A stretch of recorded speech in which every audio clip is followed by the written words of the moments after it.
Good morning, Comic Watchers. Welcome to a very special episode of Comic Watchers Presents. I'll be your host today, Cody, your friendly neighborhood content manager. Joining me today for the first time ever is our gaming guy, Josh Hogan. What's up, Hello. Josh? And we've got a very special guest for you guys today. We are joined today by Jed Mackay.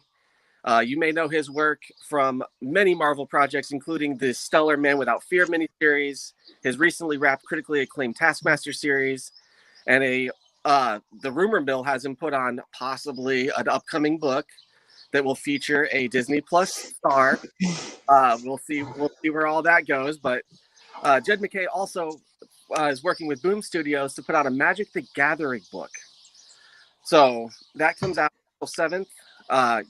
And I believe that's the first ongoing Magic the Gathering series to my knowledge. So welcome, Jed. Oh, thank you. I'm happy to be here. So can you talk to us a little bit about how this book came to be, kind of the origin story of this book? I notably noticed it's with Boom, which is one of the hottest publishers in the world right now. They're just a hit factory.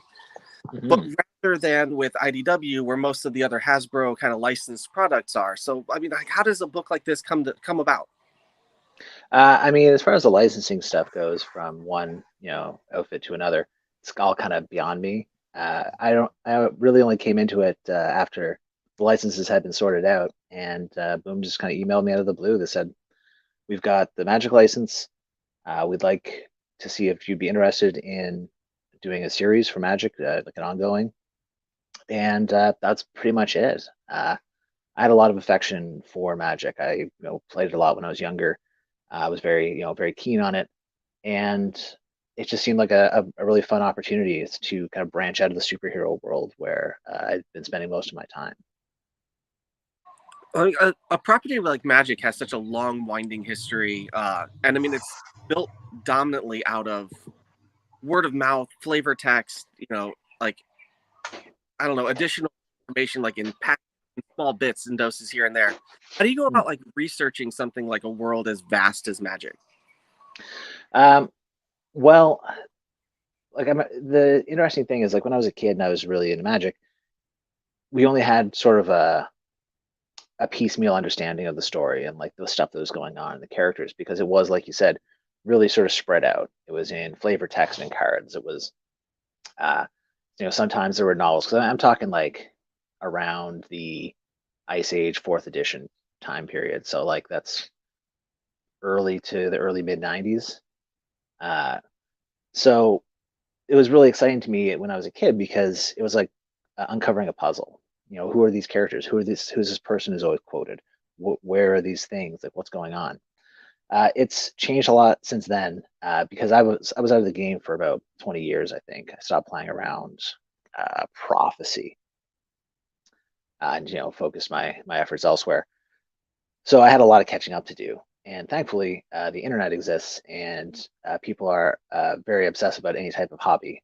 So there's fantastic wikis, just with all kinds of Magic history and continuity all linked together. So I've spent a lot of time just digging around and getting myself up to speed, really, because the world of Magic has changed pretty significantly from what I was used to when I was a kid. Yeah, just the induction to Planeswalkers, probably a completely new concept. If you quit during Prophecy, Planeswalkers didn't come in until many years later. Well, that's the thing. My my understanding of Planeswalkers was from the old days when Planeswalkers were godlike figures. The player was yeah. Yeah, exactly. So when I started looking into this and oh, your character all gonna be Planeswalkers, I'm like, shit, this is gonna be a very high-powered story. But then I later got it all figured out. What you said that you stopped playing during Prophecy, and I think one of the big things about Magic players is nobody ever really quits, right? And so, true. I've still got them. Yeah. So did you ever, from Prophecy to when you were starting to work this project, did you ever come back to the game for a little bit, or is there a block that excited you that you saw, or was this really just getting you right back into it for this project? I would dip my toes in, once in a while. A good friend of mine that I grew up with, we used to play together, when we were in junior high. He kind of stuck with it, and every few years he would try to like, get me back in. But this is also a period of time when I was incredibly poor. So I was like, I'm not gonna like I can't pick up a hobby where I gotta buy stuff all the time. Like it's impossible. I work at a grocery store. But so he would, buy the pre-made decks when a new set would come out. We, play a bit. And it was a lot of fun because he's like, "Oh, you really want to get into Magic, the set?" I'm like, "Well, I don't know why you would think that." He's like, "Because it's a Pirates and Dinosaurs set." I was like, "You got me. You got me. I'm in. I'm in." So yeah, I was very, very keen on the Ixalan set. Well, I mean, anytime you're gonna have fantasy pirates, I'm all set. Yeah, it was Ixalan kind of one of the ones that really hooked you back in. And did you already Oh know yeah. about the comic when Ixalan was going on? Oh no, no, no. I mean, this was Okay. this was years ago. Yeah. The comic, we sorted that out. I think it was late. It was around May last year. Is when we Okay. started talking about it. It's like right in the doldrums of COVID. Um, everything else was on hold, so I was kind of twiddling my thumbs. So it was perfect timing for it too. Um, but yeah, like I mean, even Ixalan, I was so keen. I bought is it over here. Like I bought the Ixalan art book. Just I'm just like, man, I love this setting so much. It's so exciting. It's just such cool stuff.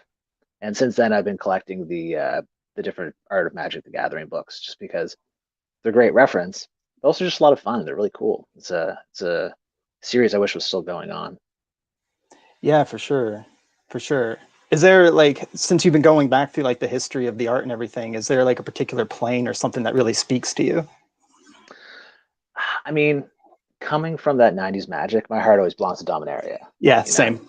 uh, like it was really interesting to me buying when I got the Dominaria art book to see that those kind of like themes of history and things moving forward, and also to see a map for the first time of that world Yeah. because like when I quit in Prophecy, you had Keld was invading Jamura. Mhm. Looking at the map, I'm like, how did that happen? They're on different sides of the planet. So I feel like I think it must have been a difficult job when they're doing the Dominaria set to kind of like make things make sense because there's so many disparate people working on it in the old days. People coming in, people going out, and just ideas being thrown at the wall. So it was yeah, it was a lot of fun to kind of see how it got put back together.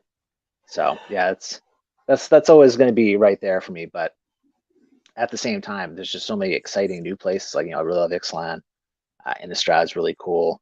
Um, I've really I've done a complete 180 on Ravnica. I think years ago, my friend was like, "Oh, you should play the set. It's in this like crazy city with all these guilds and stuff." I was like, "Ah, it just sounds like a Planescape ripoff, like whatever." But now I'm actually working on. I'm like, "Wow, this is actually a super interesting setting. It's really compelling." Mhm. I wanted to ask you about Ravnica a little bit because Ravnica, obviously, so far in the first issue, is the setting of the story. Yeah. Uh, how much creative freedom do you have to play with this property, really? Like, there's already set stories, but also, I mean, you're very clearly bringing a very positive and forward creative energy to it. Just wondering, like, what's that kind of creative process a little bit like? It's actually more freedom than you might expect with a licensed property. Wizards are very keen on this being its own thing, its own story family.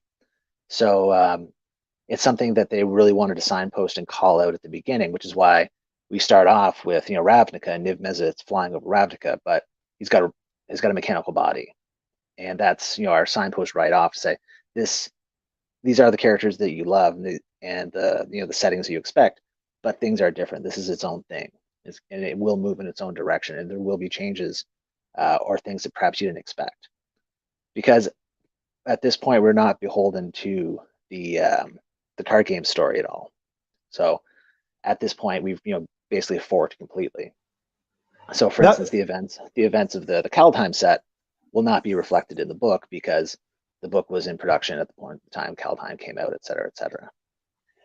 that opens up like a lot of questions that I was going to have, and you kind of just answered them because one of my thoughts was like if you for storytelling purposes wanted to send Jace or Vraska to Kamigawa, you don't need to get permission to do that. You can kind of just go No, with that. That's no, cool. I mean there are restrictions given that like these characters do have to act like they're the characters of the Hmm. property. I can't just have I don't know, Vraska decide she's going to become a mad inventor or something. Um, at the same time, and then similarly, Wizards is also very cautious. They don't want one story stepping on another story's toes. So if I don't know, if some big event was happening in the card game and that coincided with something that I planned, they'd say, yeah, maybe pump the brakes on that, move in a different direction, because we don't want one to scoop the other. Okay, so I mean, maybe this would happen, but they're not. There's not a situation where it's like, okay, we're going back to Ixalan. We need the comic to have our characters go to Ixalan for marketing purposes. I mean, I wouldn't say it's outside the realm of possibility. I haven't been asked to do that, but at the same time, like they also want this comic to be something marketable and something that has things for a wide audience of fans. So the characters, they say, we'd like you to use these characters or this character or avoid this character. My first pitch had Chandler and Joven as Kaya's sidekicks. They were in what? Homelands or Fallen Empires? Homelands, I think.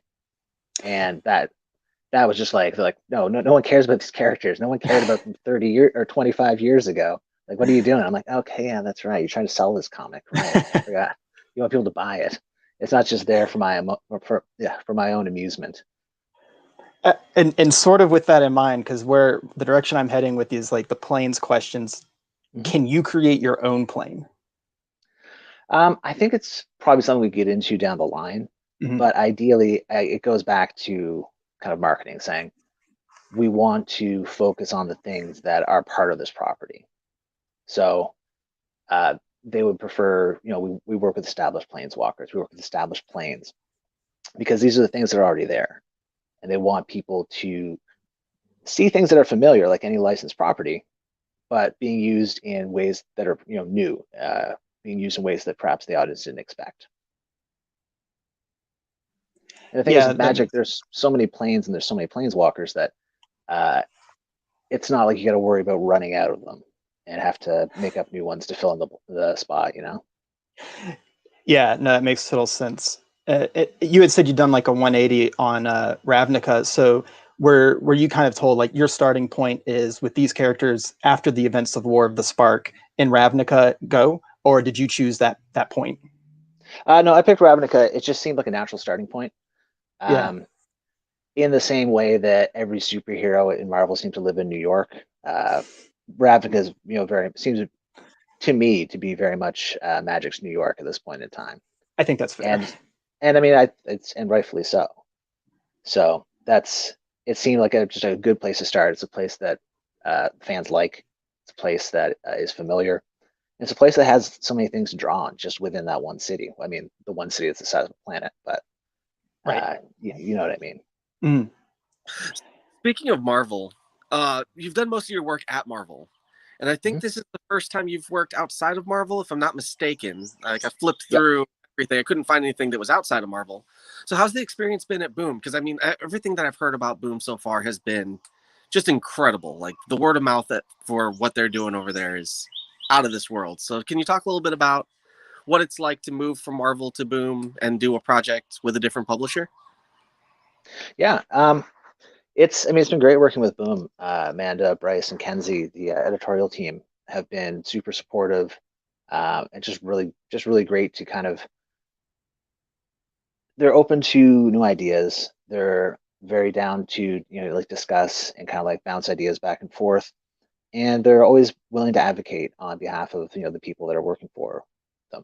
So if for instance, I had something and then the Wizard says, well, we don't really like this. I'm like, oh, but it's really good. They would, they go to bat for it. And whether or not that is successful is another thing. But yeah, no, they're working with the editorial team at Boom has been just fantastic. Awesome. And how about the rest of your creative team? Like you've got Iguara, Ed Dukeshire, I know is on letters. I'm blanking. I had it written down and I forgot to bring it outside. The it's been great. Ig is a machine. Like he's not just a great artist, but he's like a big fan of Magic. And he, unlike me, never had his lapse, or if he did, it was much shorter. He tells the story that when he got the call to do the book, he was at that time finishing making a deck. So He's been great, and it's great to work with someone who's so familiar with the property, because when working with a licensed property, things have to look like the things actually are. I mean, granted, there's an inevitable translation between, you know, a painted concept art or you know, painted card art to comic book art, and you know what works in one will not work in the other. But at the same time, it has to be recognizable as this thing. You can't just have a city; it has to be Ravnica. You know, it can't just be a wizard. It has to be this specific planeswalker who has this specific look. So yeah, and you know, Iga's everything you'd ask for. He's fast. He's reliable. He's doesn't get too cranky if we ask him to change anything. So trying not to do that very much. And yeah, it's been great. Everybody on the team has come together well. Like the coloring, like coloring is kind of a blind spot for me. I don't really have an eye for color, and coloring a city is one thing, but coloring like a fantastical city with you know, floating buildings and you know, zonauts and rubble belts and all this and that, it's got to be a real challenge. But the color's been great all the way through. Lettering's been great. Yeah, it's a team that's firing on all cylinders, really. Yeah, I totally agree. Like, there's definitely a synergy you can feel as you're reading through this first issue. So I mean, hats off to the whole team, and that's tough to do, especially in times of COVID where nobody can get together, nobody can meet. I mean, we're adjusting to this talking to you via screen lifestyle, but Yeah, I mean, I've I've met one artist I've worked with in all my comics, so it doesn't really bother me. I'm used to working at a distance. Like I live in Maritime Canada, right? So there's you know, some comics pros in Halifax here, but it's not like I'm getting in a room with the artists of all the books that I write and you know, banging out the ideas. So it's just kind of standard for me at this point. it's interesting how many of you Marvel writers are up there in Canada these days, between you and Chip and Ed. And Yeah, I mean, Ed's in the same city. right. We just had Ed on Um, about a month and a half ago or so. oh, for his Kickstarter. We were actually talking just kind of his time with mutants, his Old Man Logan, Dead Man Logan, Oh, nice. time on cable, stuff like that. So Yeah, I mean, honestly, Canada's a great place to be a comic book writer because we have healthcare, and the exchange means that getting paid in American dollars is great.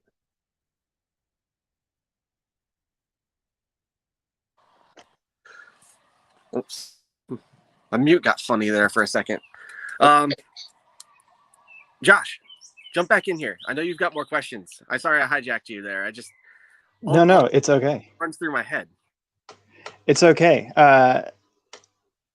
I do have my questions kind of followed like a timeline, and then as it gets towards the bottom of the page, it starts to get really chaotic and messy. And so like they're kind of getting to like the point of being all over the place. But one question I really wanted to ask is, and this is a question that I just like to ask any player who said, "Hey, I jumped in around like especially the Ice Age or even earlier time frame." Is you have those like magic purists who are like, back in my day we had one angel and her name was Sarah, and then you have like the magic players that are like, we're ready for this to be Ready Player One, bring on Wizards Universes Beyond, like let's include Transformers, let's get it all in here. It's kind of a spectrum, Right. you know, the purists on one side, Ready Player One on the other, somewhere in the middle. Where would you put yourself as someone who's played for so long? I mean, I have to say I don't really care.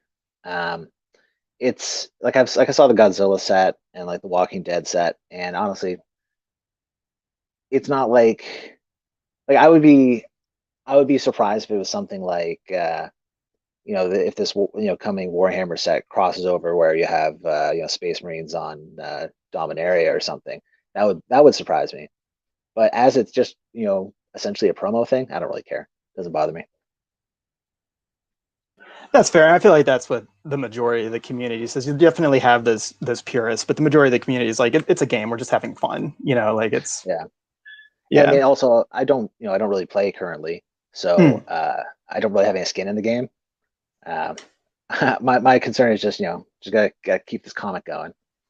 Yeah. That was gonna become one of my other questions. Is like, as you said, you don't play anymore now, but through the process, would y'all play like as like team building exercises or just for fun or to blow off some steam? Would y'all like play together online or anything? No, but that would be a good idea. The only thing is that Eeg would probably just destroy everybody. Because I mean, like I'll look at cards now and I don't know what half the keywords mean. Uh, and like I remember when the hot new thing was phasing. Oh man. Yeah, okay. Fair. We go back to like Mirage and Visions there. Right, I'm like right. everybody's saying like spell shapers that'll never catch on. These crazy kids, and even that's what was what Mercadian Masks. So Around that era. Yeah, because you would have quit right after. Mercadian yeah, Masks so and Prophecy was a rough time in Magic, by the way. yeah, I can never remember how the Urza sets fit in there. They're in between, I think, I can't or do remember they off the come top after of my head. Yeah. Stronghold? 'Cause, I mean, I have a lot of affection and love for the like the Weatherlight stuff Hmm. and Wrath and all that kind of stuff.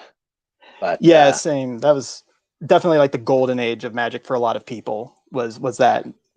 it was a lot of fun. Like I was looking through old cards, and I even loved just some of the really weird ropey art on it. And yeah, it was a good time. So I have one other question for you, and this is kind of based on without spoilers or anything like that. This is kind of based on some of the alternate cover arts that I'm seeing. And you already kind of Mhm. mentioned Innistrad. I've seen cover arts with Avacyn, I've seen it with Olivia, and I've seen it even with Emrakul. Is Innistrad in the future for the line? Can you say that it's not anytime soon, but maybe down the line? Oh, I've written a pretty solid Innistrad sequence that'll be coming up. Uh, easily within I'll give it a few months after the first issue. Okay, We'll awesome. see Innistrad for sure. It's a pretty good little sequence. I like it. That was I was emailing Ig. I'm like, okay, we're going to be moving around a bunch of planes here. Is there anything in particular you want to draw? And he's like, yeah, I want Innistrad. Like, get Innistrad in there. I'm like, great. You mentioned like we keep talking going back to this, when you played. Are we ever going to Mhm. see any of that kind of influence popping into the series? Like, we're going to see some old stuff for old like Easter eggs or even major story elements. Like, could we possibly see, I don't know, Gaia show up or Urza show up, or I don't really know how all Uh, that. Remember very little. Urza's dead as hell. I did look into his status. Um, he's currently, like, last I saw, I think he was living in an unset, so I don't think he's fully canon anymore. It's I'd love to. just his head. Just his head, yeah. Um, it's it's the stuff I really like, but also I have to be very cognizant of the fact that it's the stuff that I like. This game's been around for almost 30 years. Most of its player base probably weren't playing around that time and don't have that same level of affection.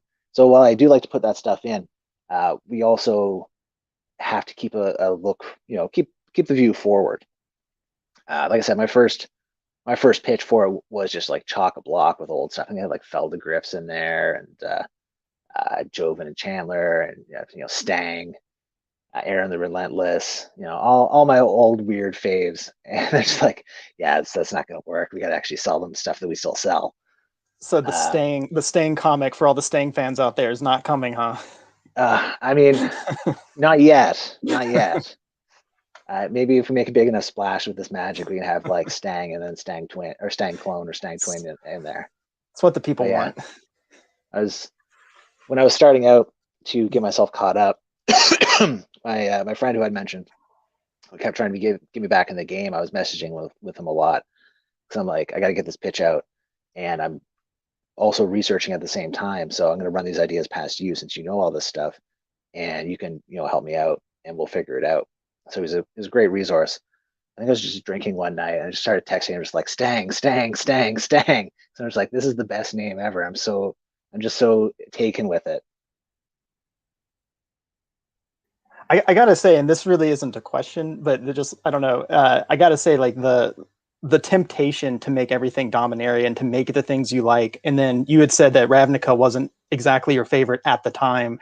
To Mhm. go with what most people know and what most people probably like kudos, because I probably would have done the Stang comic and no one would read it, and except for maybe you. Well, I mean, I could have really pushed for the Stang comic, but then I probably would have lost the job. So, I mean, this is licensed corporate comics. You do have to do what they tell you to do. Um, but yeah, like I mean, and again, my distaste for Ravnica my initial distaste for Ravnica it just stemmed from being a shitty old nerd. It was like I like things the way they used to be, blah blah blah. So, in terms of the storytelling process, because I gotta do it at some point. Sorry, Yeah, I have to say narrative at least 3 times a show, otherwise I've failed my audience. But in terms of gotcha. the process, you're moving from uh, sometimes novelized, but for the most part, you're looking at static images as the ways that these stories have been told, and now you're moving into comics. Yep. Was there any kind of difficult transition from moving from, or was it just fairly natural to you at this point because you've been writing comics for a couple of years now? But yeah, like just to morph that story from static, where it can be as fantastic and crazy as possible, to like an actual fluid narrative. Um, yes and no. Like, I mean, ultimately, that's just my job. That's what I'm used to doing. Especially, working in Marvel, you take characters someone else made up and you have them do new things. It's more or less the same thing with Magic. Here's these characters, here's these places, mix and match, have them do something exciting and hopefully unexpected. But what is different is that the things I'm drawing from when coming up with these stories for the Magic scripts are things that all exist and are specifically codified in rules and mechanics and cards. So I guarantee I'm going to get somebody coming at some point saying, "Oh, how did so and so beat this thing? The numbers don't match up." And I'm just like, "Well, it's not really the same thing. It's a comic book. It's just, things happen due to narrative need and structure, not based on card mechanics." I mean, granted, we try to keep things at a believable scale, um, but having to pay attention to the sort of mechanical realism within the book, which is about a bunch of super wizards who go on adventures through the multiverse. There's a definite push and pull there, and we're trying to basically navigate that as well as we can. Because I mean, coming from superhero comics, there's nothing people love more than it's like, who would win, Goku or Superman bullshit. Um, and even then, the numbers are only unofficial. Here, all the characters have their strength and their toughness down, as well as their special abilities. So I'm just like, ugh, be careful there. That's an interesting dynamic. I never really thought about it that way, but yeah, I mean, these are codified strengths and weaknesses. Yeah. I mean, is that seems like that would be a really difficult hurdle to kind of navigate. Like, have you come Yeah. across any points where you're like, I want to do this thing, but I can't? Well, yeah, because again, a narrative, my phone broke up there. A narrative power is going to be different than a mechanical power, in that a mechanical representation of a planeswalker's, special ability or what have you, is going to be an abstraction of what it is in the narrative. Kaya can turn into ghost form, and that is something very different than what it would be represented on a card. Vraska can um, petrify things. Ral can use lightning for various, or electricity for various things. So it's just a matter of trying to play fair, but at the same time understanding that these are comic books. If so, we're not going to have Ral just go out and punch out Nicol Bolas or something like that.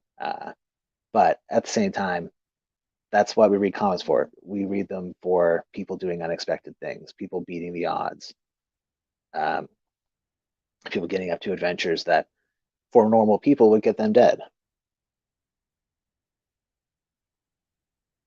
Well, we don't want to keep you too long. We should wrap up here pretty soon. But I did want to mention that the news dropped yesterday or the day before that the first printing is already sold out. Yep. We're moving into a second printing. I mean, that kind of indicates this desire for this book, right? Like Magic fans are dying for this book to come. What's that pressure feel like, or is that like a very welcoming kind of challenge? Like I know you tend to work on characters that are fan favorites, and that seems to be kind of like your area of work, right? Like you're not working on these big grand things. You're working on more personal projects, like more books with feeling, I guess I would say. Books. Yeah, I mean, like I'm not a huge draw as a name, so I'm not on Avengers. I'm not Amazing Spider-Man. Don't sell Yeah. Like, Sorry. don't sell yourself short. I mean, you're a name that comes up in our conversations internally almost Oh, almost every other day. Like you're one of the hottest names in comics right now. If you're not oh, aware, well. surprise, people know Jed Mackay. Oh, and all that with less than 2,000 followers. What up? Um, but yeah, like there is a certain amount of pressure. I know that the audience for Magic, of the audience of the card game, I think probably far outstrips the people who would normally read my books. So it's a whole new audience. It's a whole new demographic of people that are going to be exposed to my work. But not just that, I'm working with the things that they really like and have liked for a long time. So I haven't seen a lot of interaction with fans yet. But I mean, the book's not out. We'll see how it goes over when it comes out. Um, like a lot of things, you don't really hear anything until you've screwed it up, and then that's when they come for you. So we'll see. I mean, at the end of the day, we're doing our best. We're trying to create something that people will have fun with, and where they can see their favorites get up to shenanigans. Well, it's a beautiful book. It's a lot of fun. Josh, did you have any last minute thoughts, last minute questions for Jed? Nope. I just a compliment to the book and to you. Like I can tell from the Oh, thank writing you. and everything is the attention to detail that you're somebody who authentically loves this property. And so it's just exciting that it's in your hands and not just in somebody who inherited this project. Like you actually want to do this. And so that's Yeah, awesome. yeah. And you know what? Maybe we'll see after year one. Maybe get that Stang book out. That, Outstanding. that would be incredible. Well, thank you so much for joining us, Jed. To all of Yeah, you, pleasure. thanks for joining. Thanks to Esther Kim from Boom Studios for hooking this up. And we'll see you next time.